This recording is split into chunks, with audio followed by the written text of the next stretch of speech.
Sunday Live with Jeff Koinange and Olive Barrows. A very good evening to you. Welcome to Sunday Live. And tonight we have an admission from the Ugandan President Yoweri Museveni that indeed Nicholas Oyo and Bob Njagi were in the custody of Ugandan security agents despite repeated denials, including in the court of law. And we also get into matters wildlife with the Principal Secretary Wildlife, and this follows the handover of the deed of transfer of the Amboseli National Park to the Kajiado County government. Meru County, we hear Taita Taveta have also asked the same of the national government. We'll ask her those questions when it comes time to carry out the interview, but first, the highlights.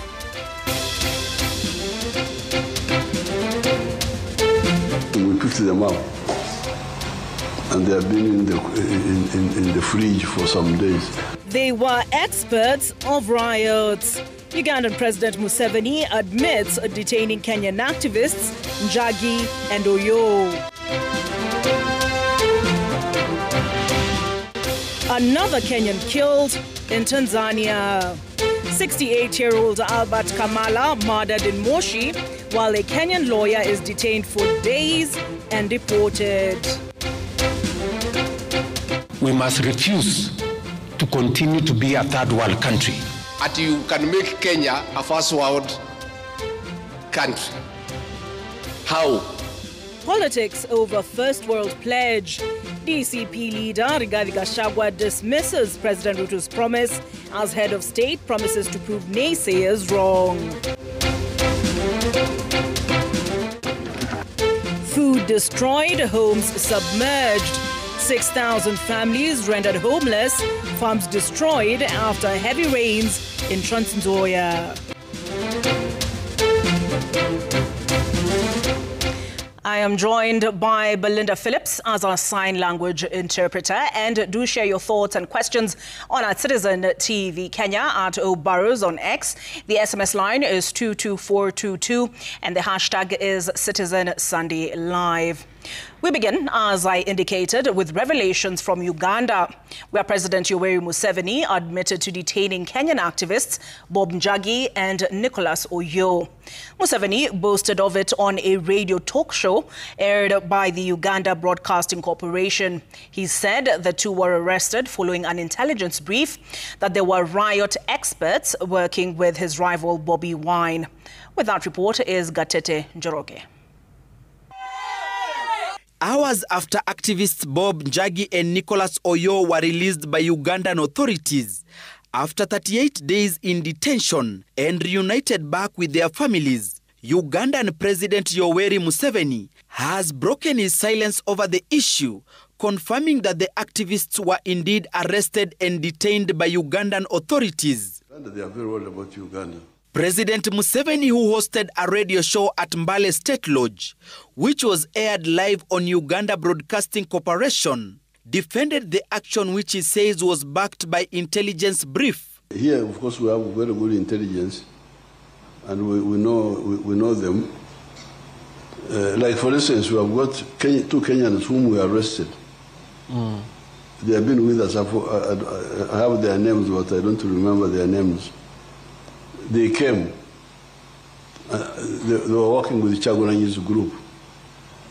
That they are experts in riots. From a petrol station in Kireka, Kampala, where the two were picked by armed men, Museveni says Njagi and Oyo were detained at a security facility and were released after the Ugandan leader received calls from Kenyan leaders calling for their release. We picked them up, and they have been in the fridge for some days. They are calling. Now, some Kenyan leaders rang me and said that I should either put them in jail here or hand them back. For Museveni, the illegal arrest was not a big deal. He confesses that this is one of the methods used to silence those opposed to his regime, and who he accuses of being funded by foreigners to destabilize the peace enjoyed by Ugandans. So we picked them, and then after some time they will release them, It's no problem at all for us. The confirmation came as a shocker, as authorities in Uganda had previously denied any involvement in the abduction of the two on October 1st. Uganda Police Force were first to deny in a press conference held on October 6th. I don't have any information to the effect that they are in police custody, nor do I have any information that they are accused by police. If I had it, I would volunteer it here without any reservations. 2 weeks later, Uganda's military denied allegations of holding Njagi and Oyo. In their response to a habeas corpus case filed by two lawyers at the Uganda High Court, the Uganda People's Defense Forces said they had carried out investigations and searched all relevant detention facilities, records, and found no entry relating to the two missing activists. With the authorities denying holding the two, Uganda High Court on October 23rd dismissed the case, stating that one cannot squeeze blood from a stone, and advised their lawyers to make a formal report of missing persons. Uganda presidential candidate Bobi Wine has condemned Museveni's sentiments, saying the confession will be used in future to account for crimes committed against the people of Uganda. Njagi and Oyo, who spoke of the terror they faced while in custody, were on Sunday subjected to medical examination and are expected to undergo counseling in the coming days. Nobody will disturb our peace. Gatete Njoroge, Citizen TV, Nairobi. From Uganda to Tanzania, where another Kenyan family is mourning the death of their kin in the just concluded tumultuous presidential election. The family of the late Albert Kamala identified his body at a local mortuary after searching for him for 10 days. This confirmation of death comes as two Kenyans arrested, detained and freed from police custody in Tanzania recounted their 10-day ordeal in the neighboring country.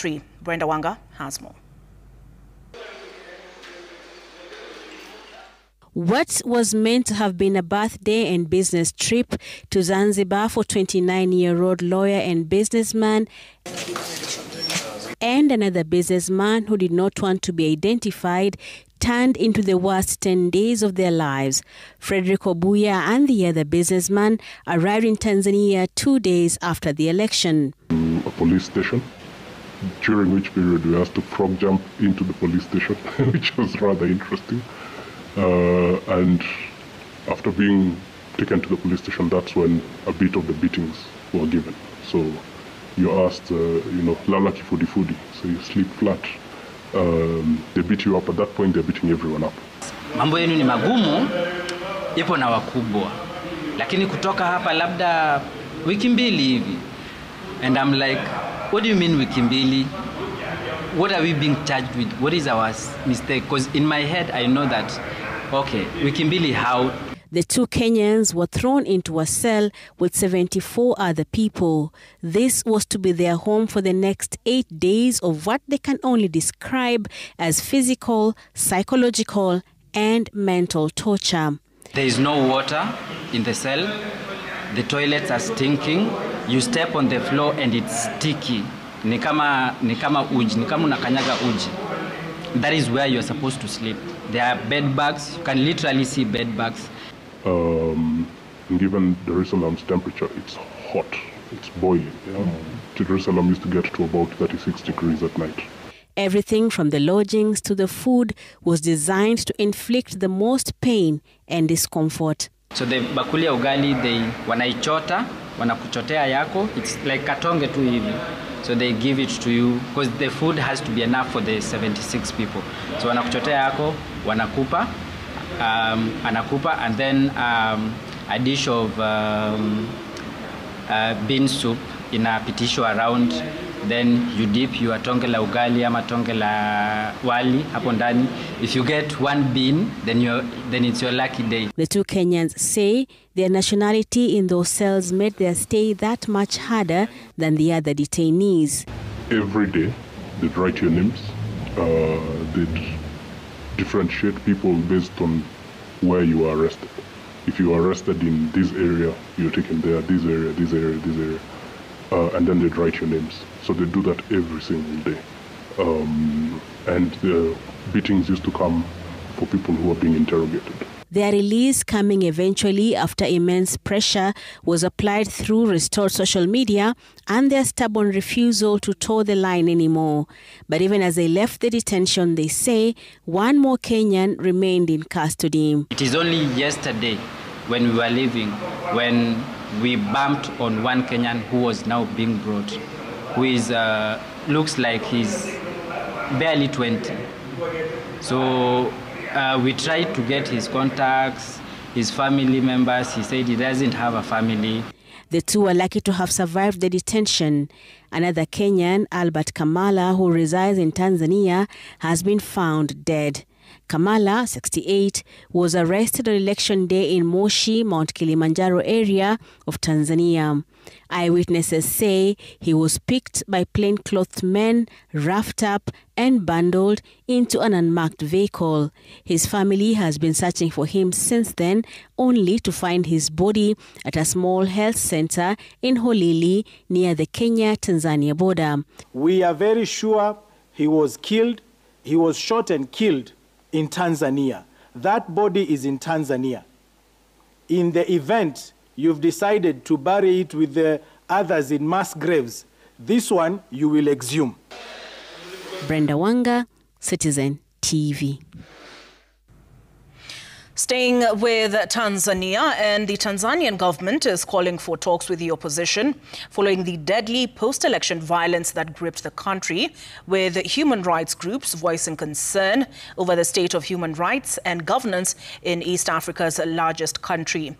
This comes a day after the arrest of Chadema Secretary General Amani Golugwa, as a crackdown on those suspected to have participated in the post-election protests intensifies.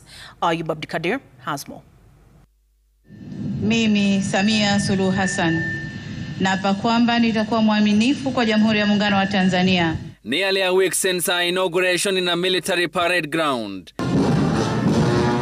an event brought forward and away from stadiums set up in the country's largest city, Dar es Salaam, President Samia Suluhu has sought reconciliation, extending an olive branch to the opposition who she banned from political competition. Lakini ni dhamira ya Rais Samia Suluhu Hassan kuhakikisha kwamba tunaanzisha mazungumzo ya maridhiano ili kuhakikisha hata hao wachache wanapata nafasi ya kusikilizwa ili kuwa na taifa lenye amani na umoja na kuendelea kuwa mfano wa utulivu katika Afrika na dunia.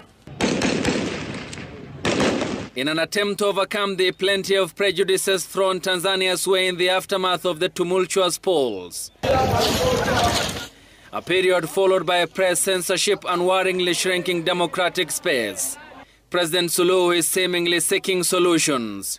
Would investors back to the country, following the declining confidence after her near absolute 100% win, rattled demonstrations across Tanzania?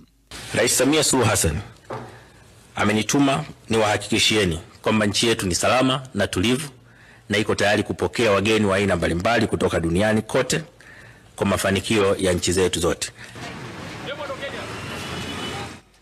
Regarded an island of peace in a politically volatile region, the president whose administration faces legitimacy test after a handful of leaders attended her inauguration seeks to regain back once admired political trait about Tanzania. Lakini pia nawashukuru viongozi waliotangulia kuzungumza kabla yangu ambao wametoa pongezi za dhati kwa Rais Samia Suluhu Hassan. Nataka niwahakikishie kwamba hakuna jitihada ambayo Rais Samia ataiacha katika kuhakikisha Tanzania inapata maendeleo, lakini pia amani ya nchi yetu inaendelezwa. President Samia Suluhu is apparently bending to both domestic and external pressures, with rights groups expressing worry over a clampdown on demonstrators. Whether her olive branch will open up genuine window of reconciliation will depend on her undoing of the past 4 years which failed to reform Tanzania, creating a rather tense political environment. Ayub Abdikadir, Citizen TV. More than 6,000 households in Trans Nzoia County have been displaced by floods. This follows heavy rains over the last 2 weeks. In Maliki village, residents have now been forced to live in waterlogged houses due to the overpopulation of temporary camps in earmarked places within the ward. As we'll hear now from Laura Otieno, the residents have called for a sustainable solution to the perennial flooding and are willing to be permanently resettled from their current homes. At Kapomboi Ward in Trans Nzoia County, Elizabeth Nyamachanja ramages through what is left of her house. For the last 1 week, this waterlogged structure has been her refuge. Soaked items, almost symbolic to her dampening hopes after a wave of floods hit the area at the onset of the rainy season. Nimehangaika kwa miaka karibu 19 hapa nikiwa nakaa hapa. Nyumba imeanguka, mchanga yote. Nyumba ni maji tu, matope, malasi meloa yote. Vyote vimeenda na maji. Tulikuwa tumelima mahindi. Yalikuwa mazuri lakini yameenda na maji. Iko mifugo ambayo tulikuwa tunakamua mahali hapa. Zote zimeenda na maji. Ukiweka kuku, uweke na nyumba vile mabati zimeenda. An estimated 6,000 households have been displaced after River Sibwani broke its banks last week. Property of unknown value has been destroyed, including farmlands, as the flood waters ravaged through Kapomboi Ward. Serikali tusaidie kama inaweza kutupea shamba na itujenge, tutoke hapa, serikali ichukue shamba ifanye kazi yenye nafaa kuchua. Tafika mahali how to buy the bullets na tukubaliane kwamba hii sehemu zingine are they suitable for human settlement. Kama ziko Sulemana Orena kaka kwa chemchemi ya maji kabisa. Throughout the year watu wanakaa tu ndani ya maji na hali ya maisha ya watu inakuwa duni sana, iko chini sana. So kama government lazima pia tuanze kuangalia katika solutions za kudumu. According to the November climate outlook issued by the weatherman, above average rainfall is expected in the Lake Victoria Basin, highlands to the west of the Rift Valley, as well as central and south of the Rift. Laura Otieno, Citizen TV. Teachers from Western Region have threatened to withdraw from supervising the ongoing KCSE exams, accusing DCI officers of delaying investigations into the death of Munyuki PAG Secondary School Principal Simon Isiaho, whose body was found in River Kipkaren 6 days ago after he went missing under unclear circumstances. With that report is Willie Lusige. Grief has engulfed Lugari after residents received news that the body of Munyuki PAG Secondary School Principal Simon Isiaho, who had been missing for 6 days, was recovered from River Kipkaren with deep injuries and signs of torture. The killing of our principal, it is very unfair. It's very unfair and very unfortunate. We are calling upon the government to make some due process so that those culprits who have done this one should be brought to book. Teachers supervising the KCSE exams under the Kuppet Union have vowed to withdraw their service if no swift action is taken to probe the murder of their colleague. We are sure if this was someone else, if it was a big person in the government, if it was a politician, there would be arrests that have been made already. But because it is a teacher, this process is taking a very long time. We are not accepting that. Kama hakutakuwa na step ambayo report ambayo inatueleza ni nini haswa ilitendeka, sisi we shall be forced to disrupt exams in this region. We withdraw all principals so that we do demonstration as from Tuesday. Regional leaders have also demanded for thorough investigations after the teacher's vehicle was found showing signs of an accident, though his injuries were inconsistent with a road crash. We want to be told from the accident area, when the accident ended, back to the river. What happened? Kama ni Savula iko involved, lazima no one is above the law. Police say investigations are ongoing to establish whether the incident was a case of drowning or murder. Willie Lusige, Citizen TV. President William Ruto has sustained talk of his plans to elevate Kenya to first world status. Speaking in Maralal, Samburu County, during a Sunday service and funds drive at the ACK All Saints Pro Cathedral, Ruto defended his push, saying he has a clear roadmap on how to propel the country. Our reporter Boniface Barasa has the details. President William Ruto used the church service at ACK in Samburu County to sell his new ambitious goal of elevating the country to join the League of First World Countries. We must refuse to continue to be a third world country, and that is why we must do whatever it takes so that we can raise the ambition of our nation and move Kenya to a first world country. The president challenging those criticizing his planned growth journey to provide options or stop the negativity. And it is doable. Na ndio nawaambia watu wa Samburu, wa Marekani ndio walijenga Marekani. And that is what we must do for this nation. I see many people who don't believe in our country. I see many people who are negative about. On insecurity, the president called on those holding illegal firearms to take advantage of the current amnesty period to surrender to government, or else they will be dealt with accordingly. Sasa sisi tunajua nani yako na bunduki, na kama kuna rafiki ya huyo mtu wako na bunduki yako hapa, hiyo bunduki uko naye, we will come for it. Tutakuja kuchukua, lete mapema, kwa sababu hatuwezi kukuruhusu utumie bunduki kuiba ng'ombe ya watu, kuua wamama, kuua watoto, kuua wazee. Na nimesema hiyo ujinga haiwezi kurudi hapa. Serikali ya Kenya tutasimama kidete. Wale watu nilituma siku ile wako njiani tena. Waambia hao watu waanze kufunga safari, waanze kutembea. 2.5 years ago, Your Excellency, hakuna siku anakuja kanisa na kanisa wanalia na kuomba mambo ya usalama. I want to thank you and your government kwa sababu saa hizi mambo yametulia. We are not there, but at least there are some steps that have been taken that watu wanaishi kwa amani. President Ruto is in Samburu for a 2-day tour, during which he is expected to launch a series of development projects, among them the affordable housing project. Boniface Barasa, Citizen TV, Samburu County. Leaders in the united opposition have blamed President William Ruto for the challenges rocking the education, health and economic sectors, saying he has undone the gains made by previous administrations and destabilized key systems without a clear direction. They've accused the government of wasteful spending and runaway corruption, which they say has left Kenyans struggling under harsh economic conditions.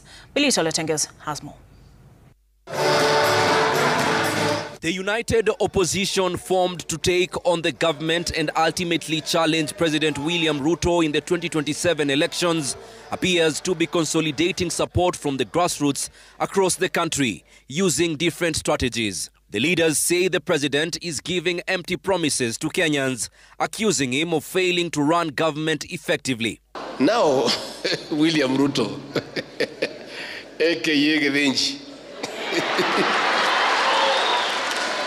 kama within 3 years kazi yote Kibaki alifanya ya masomo umeharibu, biashara zote zimeharibika. Wewe Githinji unaambia wa Kenya ati wakupatie nafasi ati you can make Kenya a first world country. How? You know, we have an opulent, wasteful government, big offices, big titles, big people, you know. I don't know how many tons of advisors will be earning salaries, big jobs and so on. We behave as if we are a developed country. Frankly, this is not rocket science, honestly.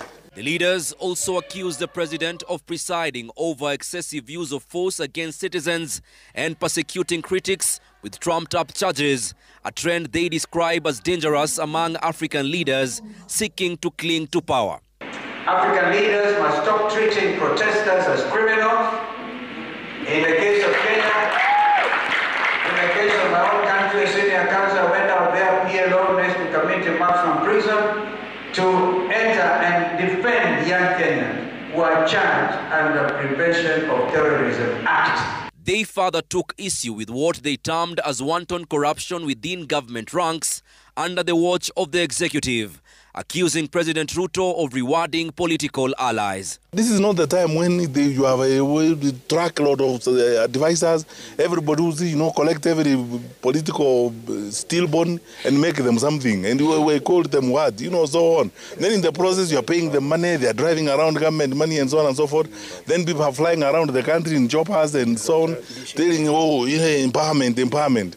The wave of Gen Z-led protests across Africa against bad governance, against corruption, impunity, lack of transparency, electoral fraud, and rising living costs. DCP party leader Rigathi Gachagua addressed worshippers at PCEA Kayole Parish, while Jubilee deputy party leader Fred Matiang'i was at Life Church International Limuru, and Wiper party leader Kalonzo Musyoka spoke at Lukenya University in Makueni County. Melita Oletenges, Citizen TV. We take a break on Sunday Live, but do remember that we will be joined by the Principal Secretary of Wildlife, Sylvia Museya, on not too long, and on the subject matter of transfer of national parks, park fees that have caused some contention, as well as compensation. So we get into all of that with her in not too long. But first, here is what else is coming up.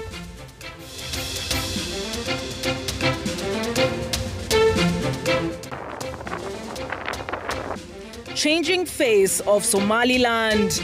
On our weekend series on Citizen Planet, we tell you how Somaliland is sinking tens of dams to eradicate water scarcity in the landlocked country.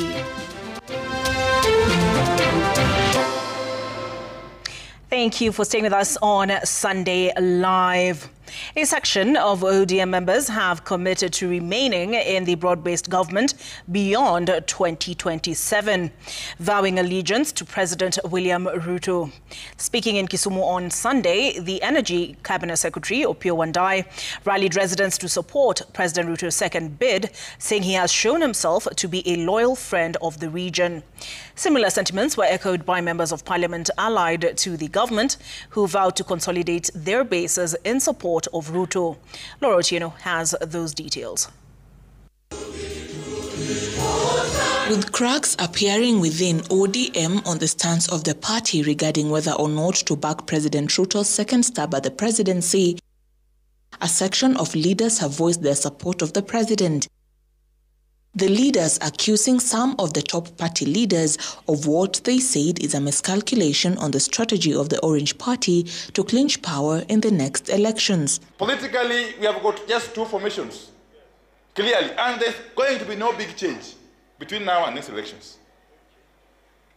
You are either with President Ruto or you are with the other formation led by Gachagua, isn't it?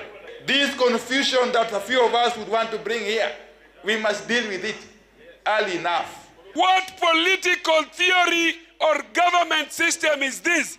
That you are in government and then you have to leave to join a united opposition in order to come back to government. The leaders also made a call for unity, asking the electorate to support ODM as well as the president. If you go to 2027 and the party has no flavor, both of them, who can give you any government to form?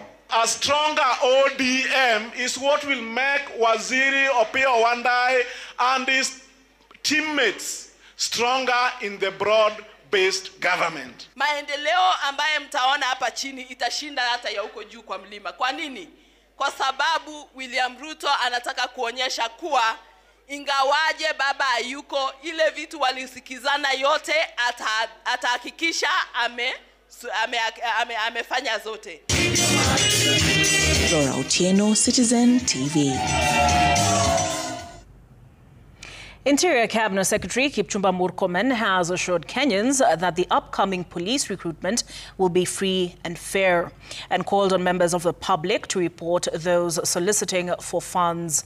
The CS added that observers will also be deployed to ensure transparency and integrity of the exercise. At the same time, the Cabinet Secretary called on the church to partner with the government in combating cases of gender-based violence, especially sexual abuse, which he said said is rampant in Bomet and the eastern part of the country.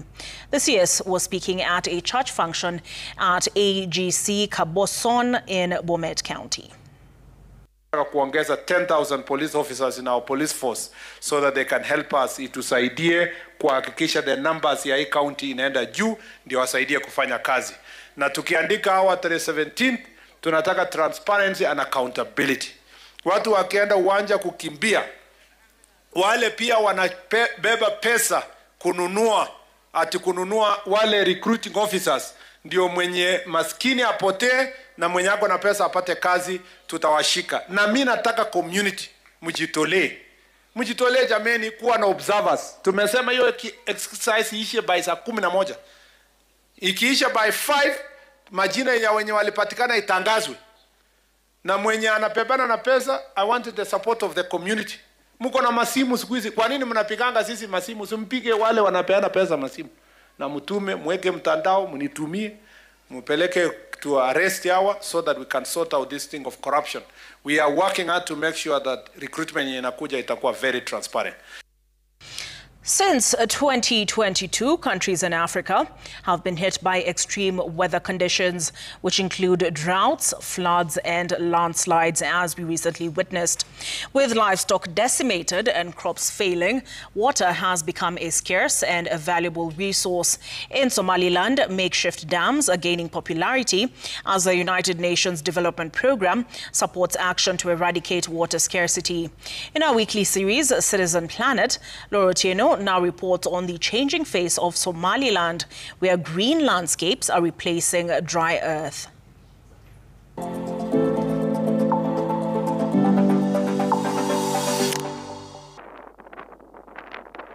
Every morning, the dry wind blows over Dila town in Somaliland. Just before sunrise, a herd is directed towards the town's main water pan. As the herders draw water for the animals to quench their thirst, women are busy with cleaning. Colorful pieces of clothing draping thickets around the water pan, painting the contrast of cleanliness amidst the biting water shortage. It has been years of suffering ever since the drought first struck, about 3 years ago. We have never gone back to our normal lives. We have been struggling a lot. We have to walk for hours with jerry cans and clothes so that we wait for them to dry and then carry water back. Data from the United Nations Development Programme shows that the Horn of Africa, which includes Somaliland, was hit with an acute level drought in 2022. About 900,000 people were displaced as families sought a lifeline. The dry dams dotting Dila town remain as artifacts, carrying only distant memories of abundance and the reality of how harsh climate change can be. When the drought struck, we had to come to the water pan and store the water we fetch here in jerry cans. It could never be enough for the family. 120-liter jerry can is what we use for drinking, washing, and cooking if we are lucky to find food. However, nestled behind thorny bushes and the rays of the scorching sun beams a glimmer of hope for the residents. These makeshift dams have been set up with support from the UNDP to shorten the long journey in search of water for residents here. So far, 45 dams have been installed, with more in the pipeline. These dams have been helping us. However, we would like for them to give us covers for the dams because sometimes the dust blows into the water. Frogs also like to stay into the water, yet we depend on it for drinking, so the covers will help us a great deal. The impact of these water dams is already evident. Where there was once scorched, parched earth, now replaced by lush vegetation. Leafy vegetables have sprouted. Stalks of maize stand tall and bulbs of millet defy the heat. This irrigation project is also supported by the UNDP to cushion the community from the shocks of drought-induced food insecurity. The plants are doing well. However, we would like to have more seeds that can withstand the drought. Last year, we lost some of the crops because the rains failed. But if we get the drought-resistant seeds, they will help us. These farmers need extra support to perhaps set a poultry farm that can diversify their farming. This area can also support bee farming. Honey will be a good product to sell to have some income.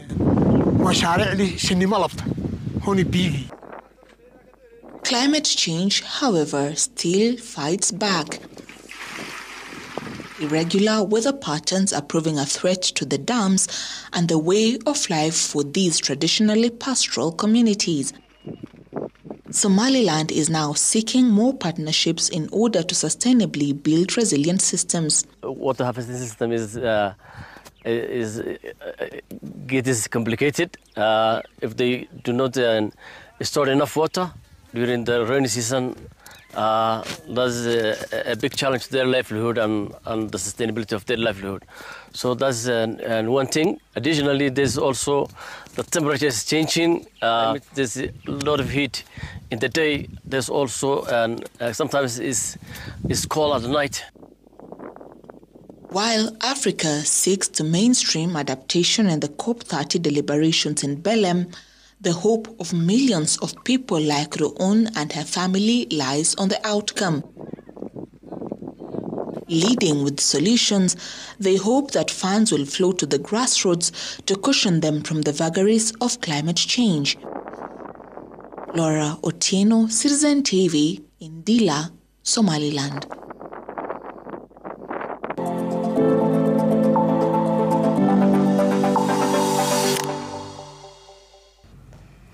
All right, as promised, I'm joined on set by the Principal Secretary for Wildlife, Sylvia Mweseya. Karibu sana. Asante sana. I see you're dressed for the occasion. You're looking a little bit like a wildlife ranger. I am. Park ranger. I am.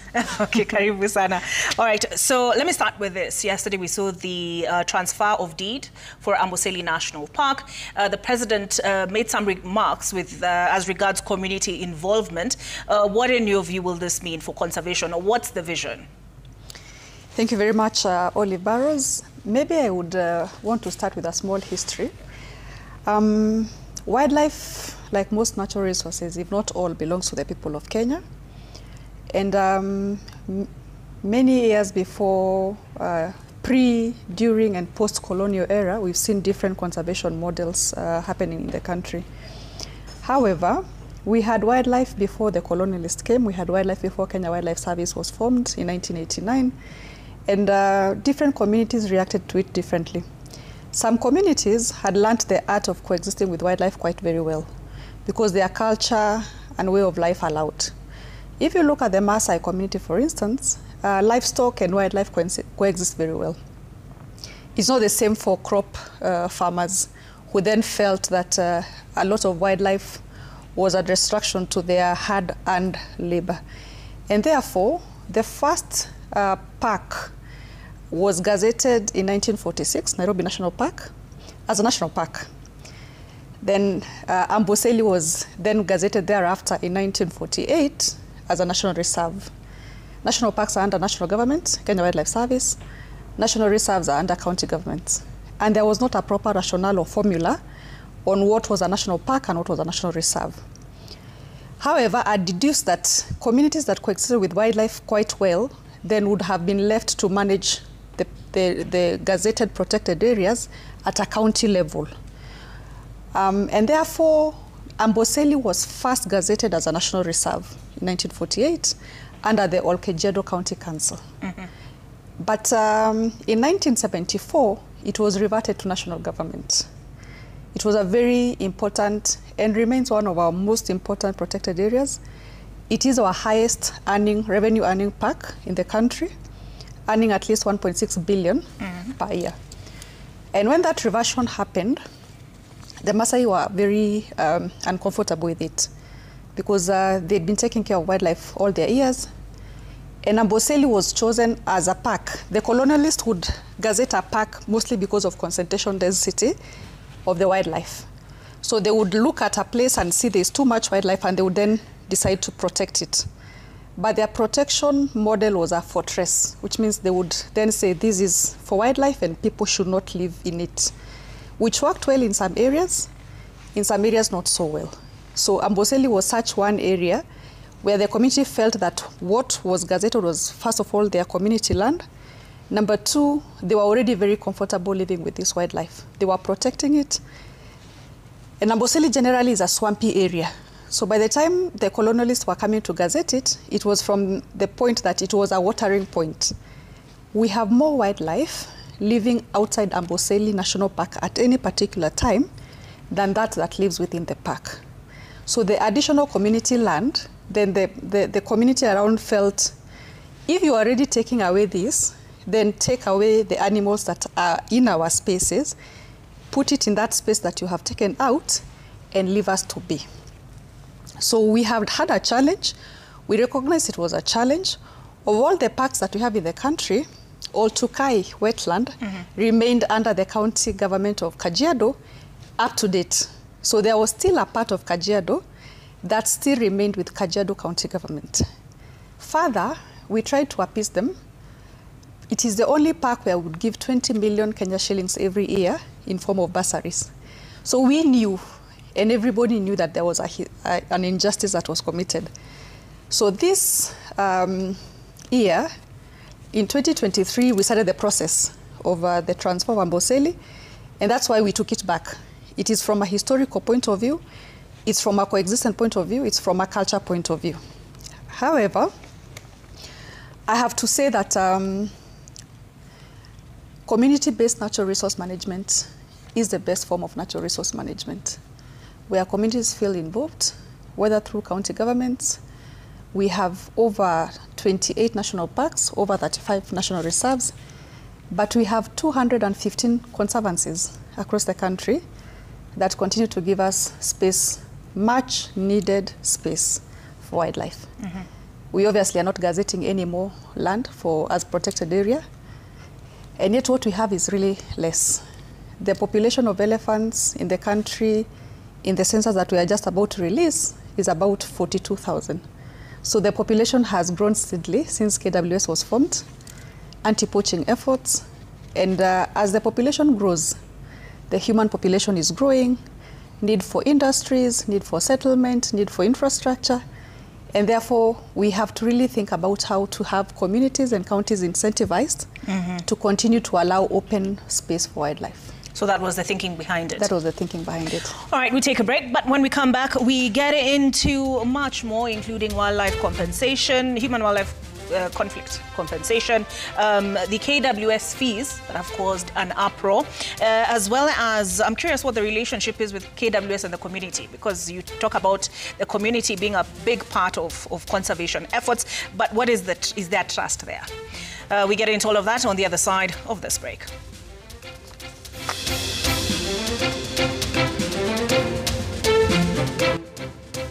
Coming up, one-on-one with Wildlife Principal Secretary Sylvia Musea on transfer of Amboseli National Park to Kajiado County.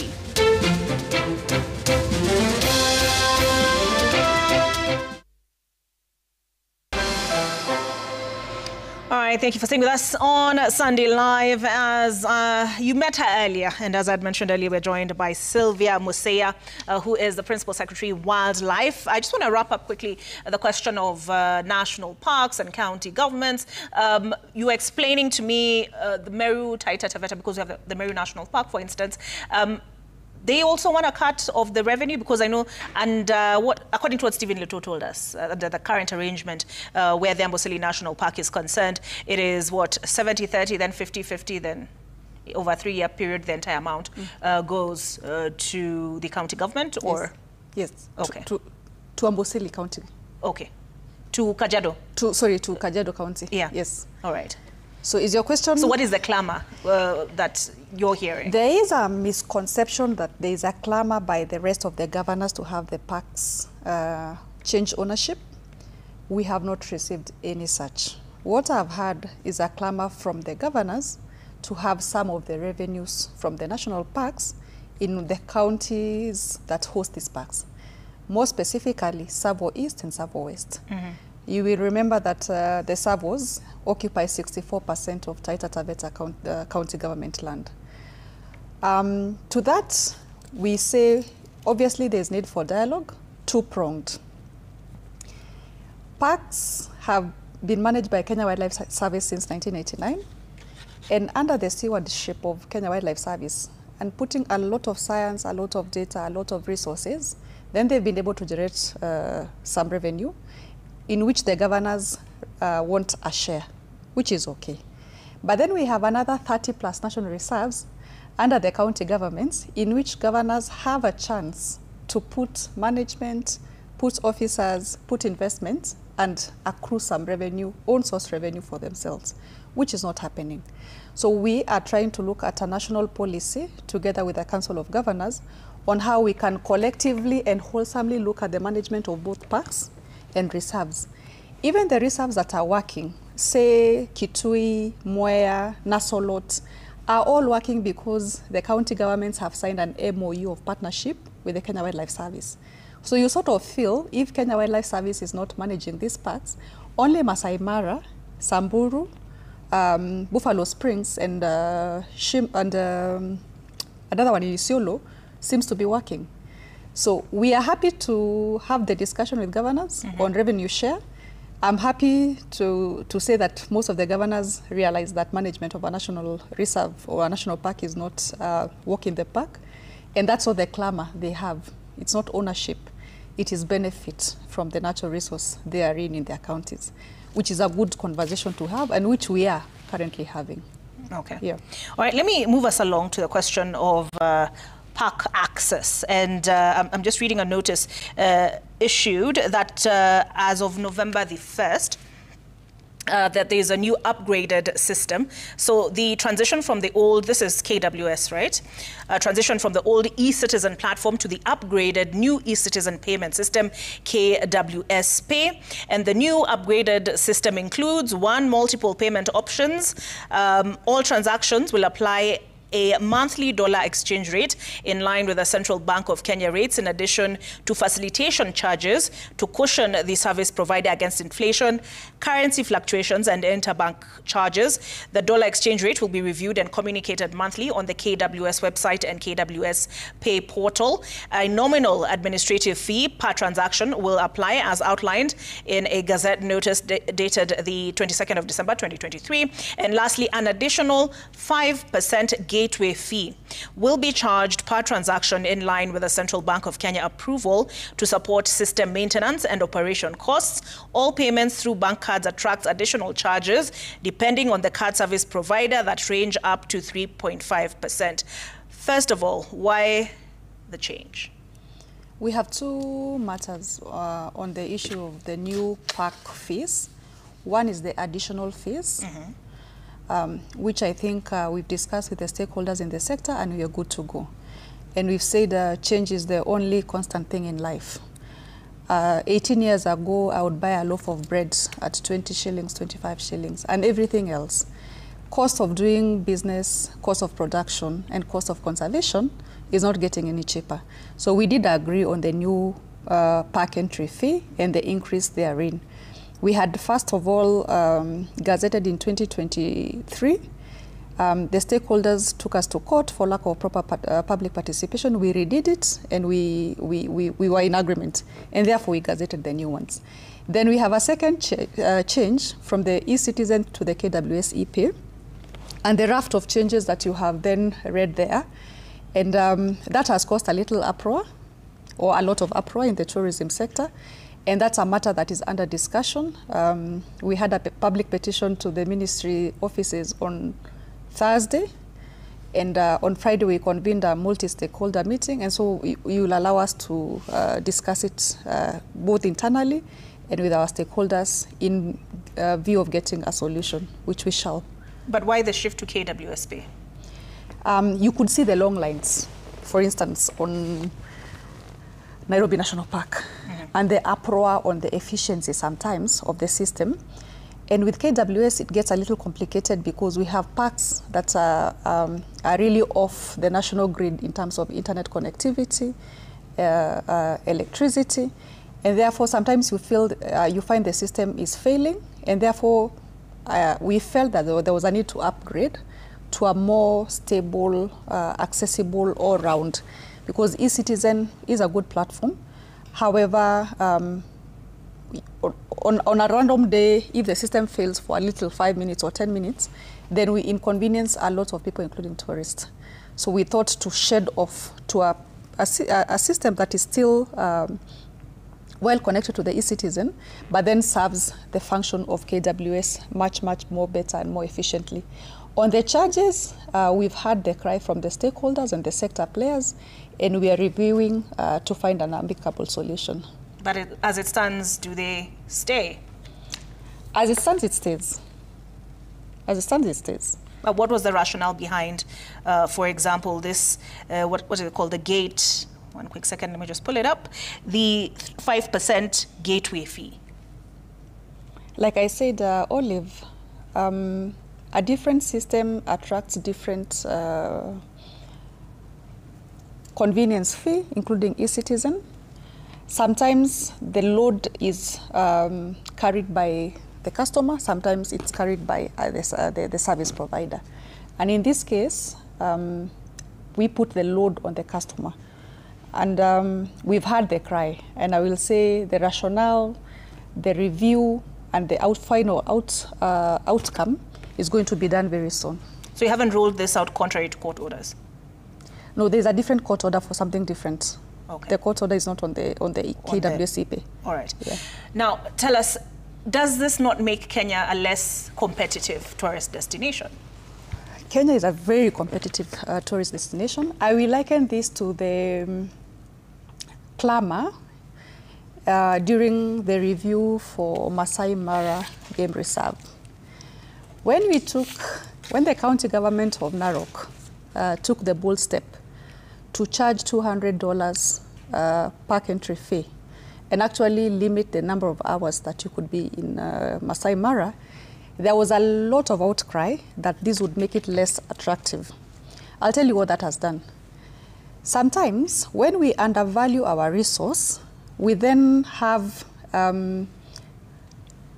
more than we can accommodate. We have had scientific studies look at how much Nairobi National Park, how much Masai Mara can hold in terms of people and in terms of vehicles. It's the same Kenyans, it's the same as who make noise about how many Land Cruisers stand to watch one pride of lion, or how much harassment one leopard is going through, because you have about 20 Land Cruisers against one animal. And most animal rights people would say it amounts to harassment. So there is our need for us to shed off the weight in some of the parks. When you look at the new entry park fee, it is not the same. Amboseli, Nairobi National Park, Nakuru is not the same as Kora, because we also want to lift the status of other parks. In parks where we feel we have oversold, or there is a lot of footprint of both vehicles and people, we then charge a little more premium so that we can even shed off a few other people. So, and then we get more people to go to Amboseli, we get more people to go to Aberdare, very good park in Meru, and many more. So the ripple effect of $200 in Masai Mara is that we have even more tourists. The revenues of Narok County government have risen from 2.5 to 4.6 billion, which means more can be plowed to making Masai Mara better. We need the resources, Olive. Conservation is a very expensive venture. We need more resources to support our rangers, their housing, the infrastructure inside the tourism, inside the parks. If we want to be a competitive park, you need cleaner, better toilets. You need more accessibility to the tourism facilities we have inside. We need to have more benefits for the communities, and therefore more revenue would mean there's something being shed off for the nearby communities and even for the county government. And therefore, by the time we raise the park fee, we have done a proper study, including a comparative analysis of us, our neighbors in Tanzania, in Rwanda. They say the big story about Rwanda and how much it is to see the gorillas, how much they charge, and even the amount of time. The same to Uganda. So when we did a comparative study, we are still way below most of our partners. There's also a seasonality, so that Kenyans, ordinary Kenyans who would want to see and view their wildlife are still able to access it. Okay. And there's a differentiation, like I said. If you go to less visited parks, you have less payment in terms of charge. Yeah. Okay, but I'm reading here, under the, let me see, a review of park entry fees under the Wildlife Conservation and Management Access and Conservation Fee Regulations. And according to the Ministry of Tourism, the reforms are expected to raise KWS park fee revenues. And under the changes, for example, the Nairobi National Park entry charges for residents were set to rise from 430 to 1,000, while foreigners would pay 10,360, up from 5,570. Premium parks such as Amboseli and Lake Nakuru were to charge 1,500 for locals and 11,600 for foreigners. And the list goes on. Is that what you're saying was stopped by the courts? That was stopped by the courts. Okay. Yes. And are you engaging stakeholders on this as well? We are. All right. Yeah. Okay. Let's now transition to the question of wildlife compensation. You were before PAC not too long ago. Was it on Friday? Thursday, the 6th. Thursday. All right. So there are concerns about a backlog in payments. You talked about a rollout of a compensation management system worth 800 million shillings. And the members of parliament asked, why can't that money be used, first of all, to pay those who are due compensation? But let me start with this. Why the backlog? When we hear sometimes the president say inclusivity in development, and the call a lot of Kenyans here is inclusivity of tribes, inclusivity of regions. What people don't say is inclusivity of sectors, state departments, ministries, and agencies. Traditionally, and nature would have it, a government's first priority is to the most urgent needs, which is healthcare, education, infrastructure. So in 2013, members of Parliament of Kenya passed a very ambitious law for compensation. 5 million for death, 3 million for injury, and then a comparative rate as assessed by the officer in charge for livestock, crops, and property damage. But what happened after the law was passed in 2013, the first time it was ever funded was 2017. So already you have promised, or we had promised Kenya in 2013, that we do understand. And like I said, previous governments have done very well in terms of development in some sectors. In some sectors, like wildlife, where I serve, there are departments that you would hope not even to be posted as a PS or as a CS. They would say less lucrative. So because of less budgets. If it's wildlife, it's culture, you'd never find a department called Diaspora Affairs.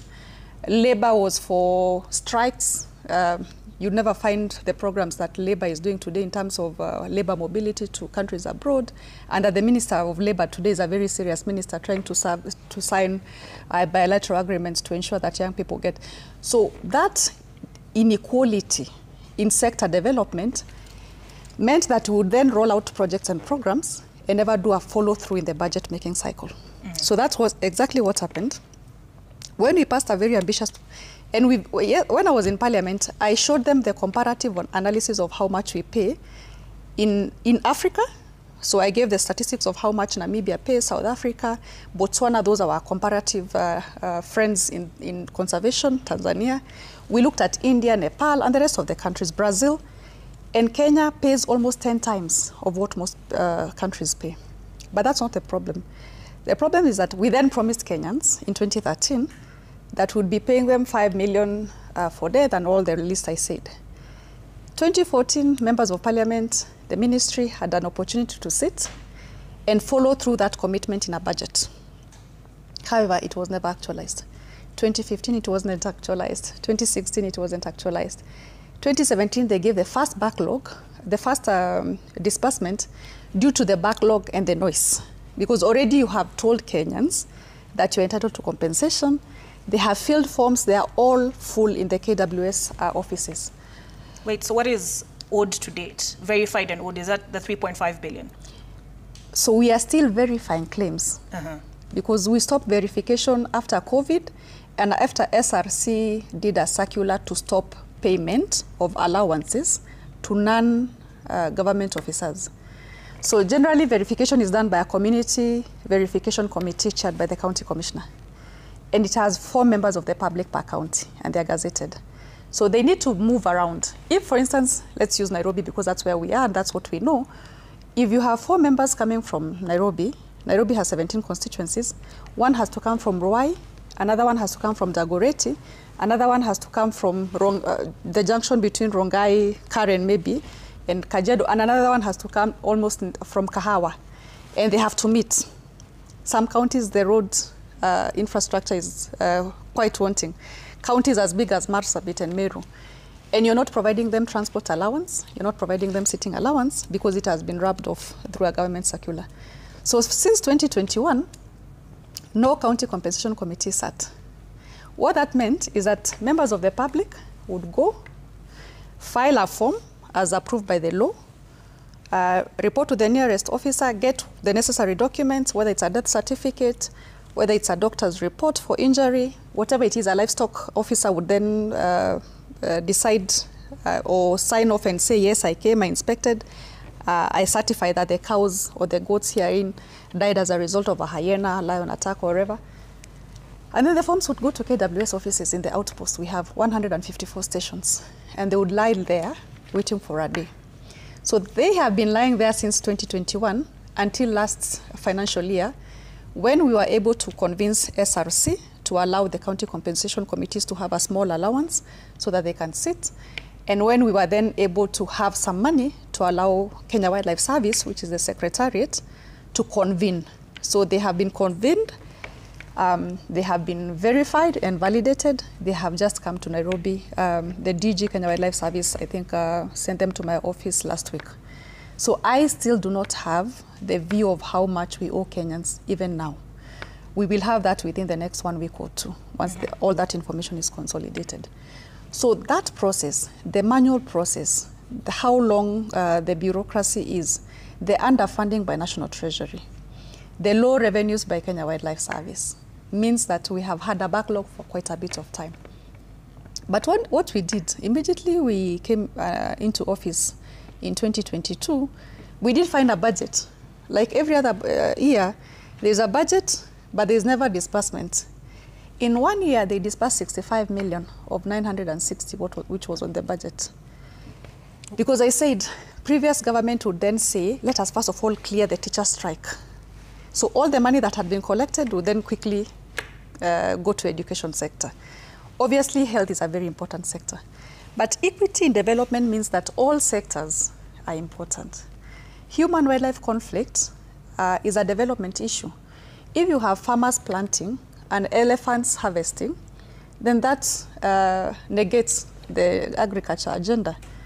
If you have mothers and fathers who go to fetch water in Tana River and they are killed by a crocodile, that means you have orphans in society and all the ripple effect to that. The effect to their education, to their availability of food, security, and all that. So we are happy that the president understood this agenda. And in the last 3 years, we've been able to pay a total of 2.8 billion. That information we have updated in our website. We provided copies to the committee and National Assembly. And I think as of last year, we've now been giving a list to the county commissioner for all the beneficiaries so that they know. Previously, people opened a bank account. You have communities, far-flung areas in Marsabit, in Tana River, and they are told to open a bank account for compensation. 5 years later, they've not been compensated. The accounts go dormant. When we try to pay, it's a problem. We have victims of human-wildlife conflict who are waiting for payment for a death of a parent or a guardian. And you find them, by the time we are paying, even them themselves, the beneficiaries, have passed on for one reason or the other. It's an emotional problem. So obviously, we have done what we can, and I am very grateful to National Treasury. Every shilling that they've put in the budget for the last 3 financial years, they have disbursed. And every disbursement we have done has gone to pay 2014 to now 2020. All right. So your proposal to the legislators was to review the compensation amounts downward? Yes. My request to National Assembly is that with the new bill we are bringing, we take it to the insurance standard, where then we say payment for death shall be a maximum of 3 million. The cry by the community is do not so much pay us so much, but pay us as quickly as possible, so that we are then able to go back to our normal lives. There is no amount of money that can compensate a human life, but it can alleviate the suffering that life, then that loss of life brings.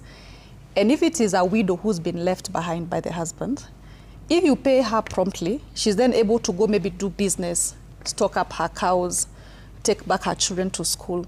So the question is do not promise so much and take 10 years to pay. If it is 2 million or 3 million that you're able to give us, then put that in the law and pay it promptly. And how will this 800 million shilling compensation management system The system, things? As I said in Parliament, the system is not 800 million worth. The system is only 80 million worth. Okay. That was a piloting in 6 counties. And we wanted to pilot a system as we pay. So we are saying if it's a digital compensation scheme and we collect the data and verify the data from a digital platform, then we must also be able to pay very quickly through either an M-Pesa platform if the money involved is little, or do a quick bank transfer. So we could not just pay for the system without also having the money. So the system has a little amount of it. Then the rest of the money is to ensure that the people who go through the pilot digital system, then we are able to say they can be promptly paid if money is available. Okay. Then we went further to form the Wildlife Conservation Trust Fund to mop out all beneficiaries of wildlife to support us in compensation of those who have to suffer the downside of human-wildlife conflict. So a percentage of park entry revenue, debt for nature swaps, nature bonds, grants from philanthropists, whatever money from tourism earnings. Because one of the things I find very difficult is how to merge tourism, which is a sector that's doing very well today, which is driven 70% plus from the wildlife resource, but has little plowback. So you have a cow that you keep milking and you do not feed. So our proposal to members of parliament and our request to the president has been that's part of the tourism earnings that this country gets, which is important because it supports other sectors, but it should first of all support the sector from which these earnings are coming from. So if we're able to get a small percentage from the tourism earnings, then we can support park operations, we can support the county governments so that they do not clamor for ownership or revenue, and we can support communities with some benefits, making incentives, nature-based solutions, and also human-wildlife conflict compensation. All right. Lastly, because I have to let you go now, the question of trust between KWS officers and the community. There was the incident of Brian Odhiambo in Nakuru. What is the state of the relationship with the community? The status of relationship between Kenya Wildlife Service and communities is the status of relationship between any two parties, husband and wife, parents and children, editors and newsmakers, news consumers and newsmakers. It is good. It suffers its own mishaps sometimes. My assessment of Kenya Wildlife Service as a child who was born from a wildlife area is was one of the uniforms we loved the most. And during the recruitment for Kenya Wildlife Service, the turnout would be much, much higher than for Kenya Police, Kenya Prisons, and KDF. Really? Yes. It had a gist. There was, when I was in primary school, and what we have now started again, the wildlife rangers would come to school, teach you on human-wildlife coexistence, teach you about an elephant, a lion, so on and so forth. We used to do essays, and that's what we are trying to revitalize, so that we have young people who understand conservation from a very young age. On the ground, KWS is very integrated with communities. In communities where wildlife is they are part of the birthday parties, they are part of the Christmas parties with the communities, because they have to come too many times. Even though it's a disciplined and uniformed service, we have to depend, unlike most serviced and uniformed people, we depend on communities for our wildlife resource to thrive. So we have to read the Wildlife Act together. And therefore, since we are aware that more wildlife is outside the protected gazetted areas where KWS is stationed at, we then have to have a lot of harmony. That has been happening. However, there has been some incidences. We will not say there have not been incidences. There has been incidences of fishing communities in Lake Turkana and Lake Nakuru. We have had a few incidences. Our briefs, our security briefs, obviously, we read quite a number of arrests because of bushmeat, because of illegal wildlife trade, because of illegal grazing, because of illegal fishing. So part of the people we live will always break the law. And KWS is an enforcement agency. So for the law breakers, it's not going to be always good. For the case of Brian, I do not have the facts. The matter is under investigation. We are waiting to hear. As a good lawyer, I will say everybody stands innocent until they are proven guilty. We hope they are not. If they are, we have obviously some members of our own squad, Kenya Wildlife Service, who can excessively practice enforcement, and we weed those ones out. If the court determines that Brian was abducted by Kenya Wildlife Service or disappeared because of Kenya Wildlife Service, the officers are named, they have names, and they shall face the full force of the law. For the rest of over 6,000 rangers, they continue to coexist with communities very well. For the transfer of Amboseli, KWS remains on the ground, now and forever. They do not leave the park. Masai Mara, Kenya Wildlife Service still does the bulk of the work. Security work, human-wildlife conflict. So as long as there's a wildlife resource, even in private conservancies, if you go to Solio, if you go to Olpejeta, you go to Lewa, whatever conservancy there is that there's wildlife, there's Kenya Wildlife Service. So they continue to play a very important role in our conservation agenda. We suffer some mishaps sometimes. We correct it as we go. In places where we find we're on the wrong, we are not shy to apologize and try to do some restitution. Okay. And then weed off those who give the service a bad name. All right. Yeah. Thank you for speaking to us this evening. That is Sylvia Museya, who is the Principal Secretary for Wildlife. We take a break, but sports news coming up. Thank you.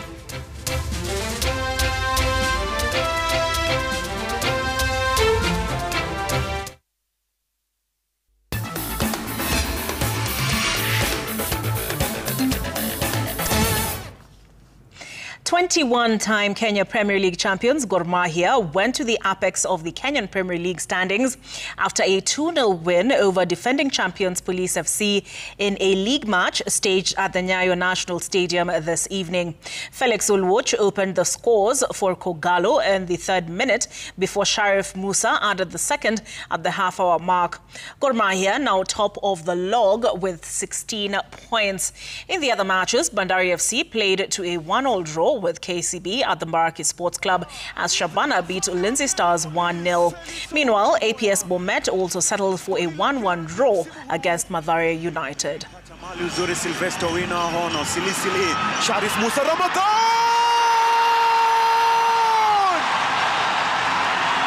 SM7! Sharif Musa Sirengo Ramadan! Anasema hii ndio serikali! Mashabiki wa Kogalo wanasema run nzuri yake Sharif Musa. Tachi moja tu. First of all, congrats to the opponent. They deserve this win.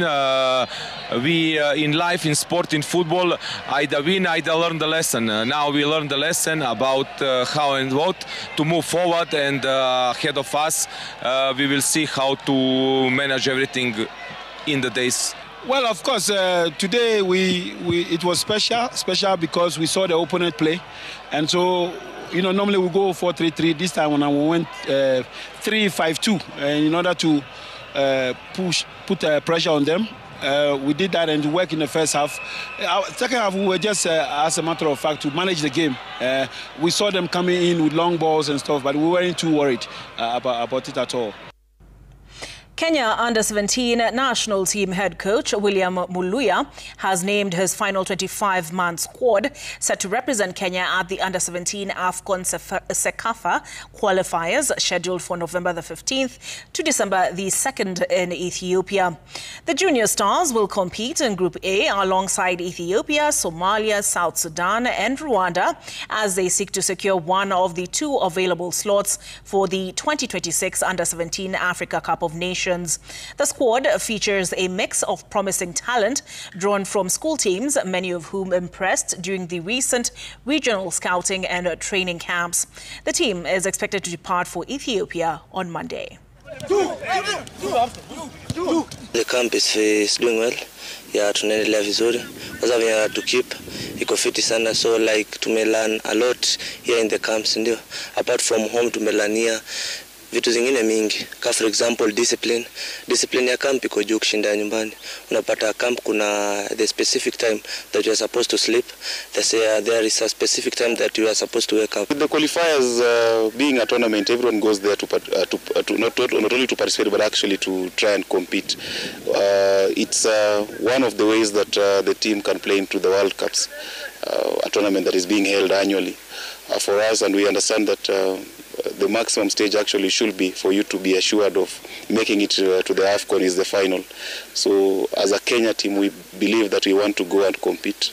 And if we get in the finals, then again, we'll have secured ourselves a place into the AFCON. Muthaiga Golf Club's Greg Snow carded an opening round score of 6 under par to take the early lead during the 8th leg of the Sunshine Development Tour East Africa Swing, which teed off Sunday at the Limuru Country Club.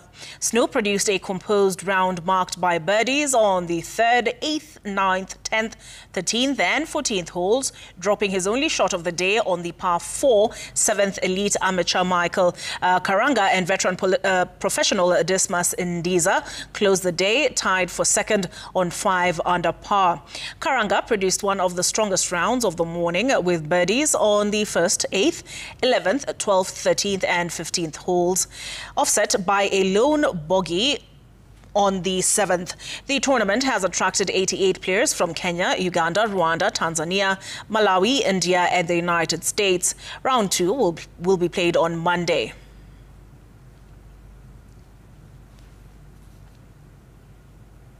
Team Kenya has received a huge boost with a return of Josette Njeri from injury ahead of the 2025 World Triathlon Development Cup to be held in Kilifi County from November the 22nd. Njeri has been nursing an injury which kept her out of last month's Africa Triathlon and Duathlon Cup, which was also staged in Kilifi. Kenya Triathlon Federation has also invested on the Alter G machine to ensure that their athletes recover fully in time for their competitions. I mean, the whole concept of the machine is that it's an anti-gravity, so they can sort of unweigh some of my weight because the issue comes where there is impact when you're running, and that sort of worsens the injury. But since I've been having to train and also at the same time try and not aggravate my knee, I think it's sort of met the two in the middle. So I'm able to do my training and without the necessary impact I would get. The machine behind me is called an Alter G, and a gravity treadmill. Basically, we use it in sports rehabilitation, but it's also a very useful machine in neuro rehabilitation. And anybody can actually use this machine depending on their level of pain. Toyota secured victory at Rally Japan after an intense battle with World Rally Championship leader Welshman Elfyn Evans on Sunday. And Sebastian reduced Evans's championship lead to 3 points, setting up a decisive showdown in the season finale in Saudi Arabia later this month. The Frenchman claimed his 6th win of the 2025 season by 11.6 seconds over Evans after 20 challenging asphalt stages. Toyota locked out the podium as Sami Pajari achieved his maiden WRC rostrum finish, inheriting 3rd place following Hyundai's Adrian's retirement.